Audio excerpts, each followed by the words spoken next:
welcome back to Linda's Pantry, and as you see in the title, we're canning barbecue sauce. I'm so excited, and most of the stuff I already had in my pantry. Barbecue season is right around the corner. In fact, I barbecued last night and it was delicious, but I didn't have any homemade sauce, so I whipped up a little batch, and that inspired me to make a big batch today and can it up. So what I have is a 114 ounce container of ketchup. I put ketchup in mine, one of my recipes, not all of them, but this particular one has ketchup in it. So if you don't like ketchup, use tomatoes. I'm also going to use tomato juice. So we'll let this go ahead, get as much out of there as possible. And if you like canning videos, I hope you give me a thumbs up, share it on your Facebook page, and go down in the About section below, because I'll have some links to some really cool stuff, including my address, my Facebook page where you can find me, or sometimes the link is broken. Just search Linda's Pantry on Facebook and you'll find my page. Okay, so big jug of ketchup. Sometimes you can get ketchup in a number 10 can as well, but I want to try to stay within this pot. And this is tomato juice. And that, just a large can of tomato juice. And I like it because what happens is my sauce comes out very smooth, and even though we're going to put a ton of veg in there, I also, secret ingredient number 1, 3 cups of a nice red wine. And this is a Cabernet Sauvignon that we love. So 3 cups of that going in. Ooh, wow, wine? Yes. And then we're gonna have to have some molasses. If you make your own barbecue sauce, I'm not gonna measure the molasses. Usually I put about a cup, so we're just gonna eyeball a cup. Just because it's a sticky mess. Yeah, I'll give it there we go. That should be a cup. And the nice thing too about homemade barbecue sauce is you taste it along the way.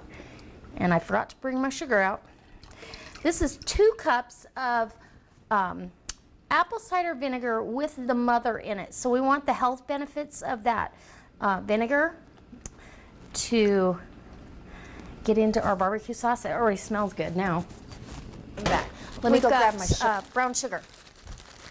And we like it sweet and spicy, but not overly sweet. So, because the ketchup's already got some sweetness to it, it's got sugar in it. So about 1.5 cups of brown sugar, which also has molasses in it. It's just white sugar with molasses. Now, onions, I choose sweet onions for this. I've got 4 medium to small, or 2 large onions will work. And put that away. And on this tray are the rest of the onions, 4 diced jalapenos, and a whole bulb of garlic. All the cloves in that garlic are in here because we like garlic.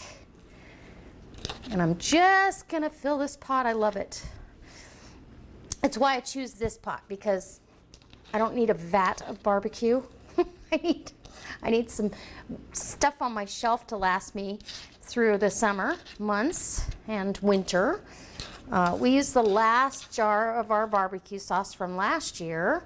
I made a couple different kinds, and I probably will make some more, but I made a couple different kinds last year, and we just used them up a couple weeks ago. And so you're gonna get the consistency of thick, almost like a tomato sauce consistency, but this is gonna cook down. We need garlic powder. It gives you a different flavor than the fresh garlic. And all it is dehydrated garlic. So, ooh, yeah. 2 heaping tablespoons of that garlic. I want onion powder because it has the bite of a regular onion. And we'll do 2 heaping tablespoons of that. We want cayenne pepper, and I only need about 1/2 tablespoon. of that. We have a red pepper flakes that we're going to put in here, and about a tablespoon and a half, give or take. You like it spicy? Add more. You don't like it as spicy? Take out from the recipe. You don't even have to put it in. Black pepper. Now this is key, and I found that I like this black pepper, and this is a coarse grind Malabar black pepper. It has a wonderful flavor, and when it's cooked, it's divine.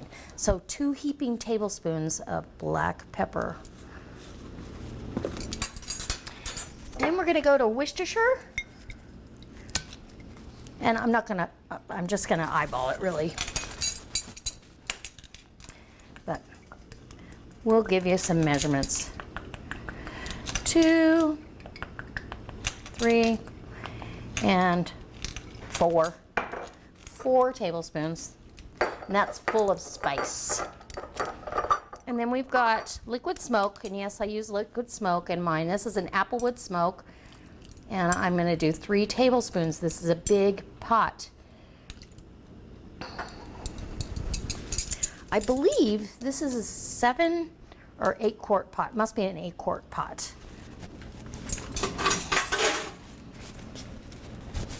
And then we have smoked paprika, and I'm going to eyeball a tablespoon of that. I don't want it to take over because it can. Smoked paprika is full of flavor. And we're going to get this stirred up. We're going to take it over to the stove, bring it up to a boil, and let it simmer there for 35 to 40 minutes. Then we'll waz it on up with the Wazamigator immersion blender, and we'll be ready to can. My canning jars are in the dishwasher. They've been scrubbed by hand with hot soapy water, and then I run them through the sanitize session of the dishwasher as well with a heated dry mode at the end, so they'll stay nice and hot. We've got our lids and all of our other equipment all sanitized and ready to go. Now, so let me put this on this about an hour. Made sure that the veggies were nice and soft, and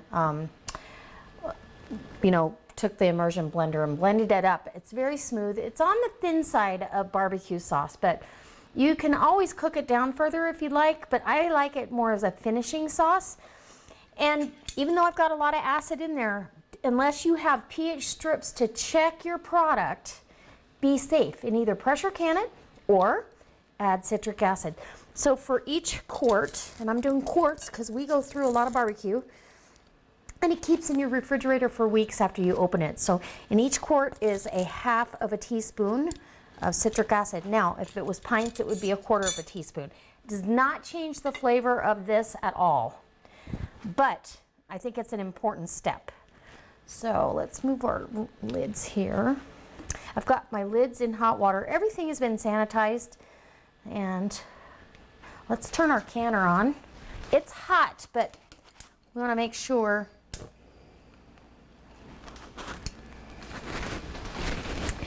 You don't want the canner so hot that you climate shock your jars, because you can get breakage. So let's see if I can christen this towel.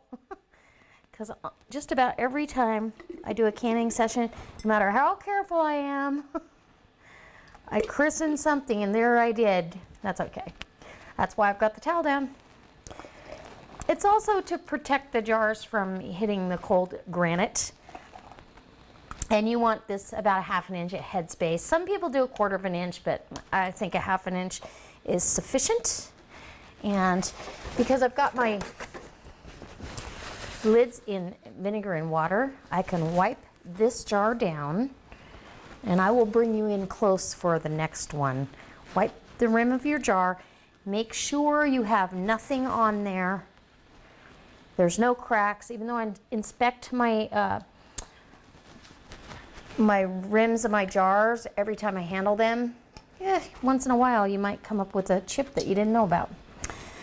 And there you go. A quart of beautiful barbecue sauce. Looks like I christened the side of the jar. Fingertip tight, and in the canner it goes to wait for the rest of these jars. And I suspect I'm going to get a pretty good load out of this. That pot is a big pot. So guys, we're all done. My canner went for 45 minutes, and that's because I really wanted enough time for the heat to penetrate into the quart jars. And just taking an extra step of precaution, I didn't see a need to pressure can it because I put the citric acid and I have vinegar and sugar and all that. But I wanted to make sure I had plenty of time. Now, I did get, this is what I'm going to use up in the refrigerator for sure. This is a 1.5 pint jar. And I'm telling you, it's beautiful. The color is just rich. It's a rich brick red. So I'm going to give this a little taste. It's cooled down while this was canning. That canned for 45 minutes at a rolling boil.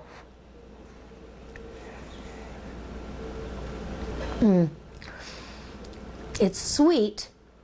You catch that sweetness first, and then you get heat in the back of your tongue, and tang in between. Their tanginess comes in from the vinegar. It is so fantastic. I just love it. And the nice thing about this is, okay, we're gonna have it just like this on barbecue chicken tonight, but I can take a jar off this shelf and make up my own barbecue sauce. Let's say we're having salmon and I want a more, or pork, and I want a more fruity barbecue sauce. Add your own homemade jam or store-bought jam. Add some apricot jam to it, and it will change this sauce to something new. So this is a base. It's spicy, but not too spicy, unless you're really sensitive to spice. I think even kids would like this because a lot of times when we have, like, let's say barbecued wings, we have ranch to dip them in or something. So I've left my canner sit with the lid off for a good 10 minutes. And these jars are going to come out. And look how beautiful. I'm so excited. I got 7 quarts of sauce plus the 1.5 pint jar. That's a lot of sauce.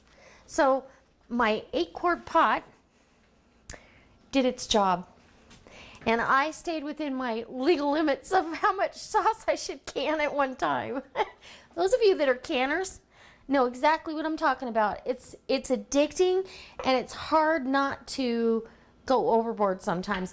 Now, if I was to do this in pints, obviously I would have 16 jars, but this saves space in reality because you don't have as much space being taken up in your extended pantry. So, and we go through it, and it, like I said, it keeps for weeks in the refrigerator once you open it.